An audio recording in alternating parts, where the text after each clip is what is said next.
എല്ലാവർക്കും നമസ്കാരം. ഇത് നമ്മുടെ കരുനാഗപ്പള്ളി താലൂക്കിലെ TB ജംഗ്ഷനിൽ നിന്നും വടക്കോട്ട് പോകുന്ന ഒരു റോഡാണ്. നമ്മുടെ നാഷണൽ ഹൈവേക്ക് പാരലായിട്ട് പോകുന്ന ഒരു റോഡാണ്. നാളെ നാഷണൽ ഹൈവേ ബ്ലോക്ക് ആകുകയോ അവിടെ എന്തെങ്കിലും വലിയ മേജർ ആക്സിഡൻറ്റ്സ് സംഭവിക്കുകയോ ചെയ്താൽ വലിയ വലിയ വാഹനങ്ങൾ പോകേണ്ട ഒരു റോഡാണിത്.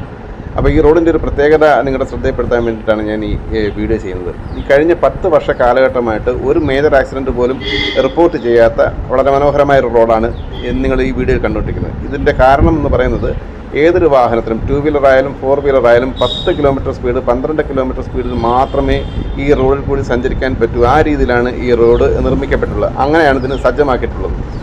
ചുറ്റും താമസിക്കുന്ന ആൾക്കാരുടെ സുരക്ഷയെ കണക്കാക്കിയാണ് ഇത്തരം നിർമ്മാണ രീതി ഇവിടെ അവലംബിച്ചിരിക്കുന്നത്. കേരളത്തിൽ അങ്ങോളം ഇങ്ങോളം ഉള്ള സ്ഥലങ്ങളിൽ മേജർ ആക്സിഡൻറ്റ്സ് നടക്കുന്ന ഏരിയകളിൽ ഇത്തരം റോഡ് നിർമ്മാണം മാതൃകയാക്കാവുന്നതാണ്. നമ്മൾ റോഡിൽ കൂടി സഞ്ചരിക്കുമ്പോൾ ഈ ബൈക്ക് സഞ്ചരിക്കുമ്പോൾ നായ്ക്കൾ കുറുക്കിയാടി വലിയ വലിയ ആക്സിഡൻസും പല ആൾക്കാരുടെയും ജീവൻ നഷ്ടപ്പെട്ടിട്ടുണ്ട്. അത്തരത്തിലുള്ള ഒരു കേസ് പോലും ഈ റോഡിൽ റിപ്പോർട്ട് ചെയ്തില്ല. കാരണം പട്ടി ഓടി വരുന്നത് 25-30 കിലോമീറ്റർ സ്പീഡിലാണെങ്കിലും ഈ വരുന്ന വാഹനങ്ങൾ 10 കിലോമീറ്റർ അല്ലെങ്കിൽ 12 കിലോമീറ്റർ സ്പീഡിൽ മാത്രം വരുന്നത് കൊണ്ട് ബ്രേക്ക് ഇട്ട് നിർത്താൻ പട്ടിക്ക് ബ്രേക്ക് ഇട്ട് നിർത്താൻ പറ്റിയില്ലെങ്കിലും നമുക്ക് വണ്ടി ബ്രേക്ക് ഇട്ട് നിർത്താൻ ഉതകുന്ന രീതിയിലാണ് ഈ റോഡിൻ്റെ ഒരു നിർമ്മാണ രീതി എന്ന് പറയുന്നത്.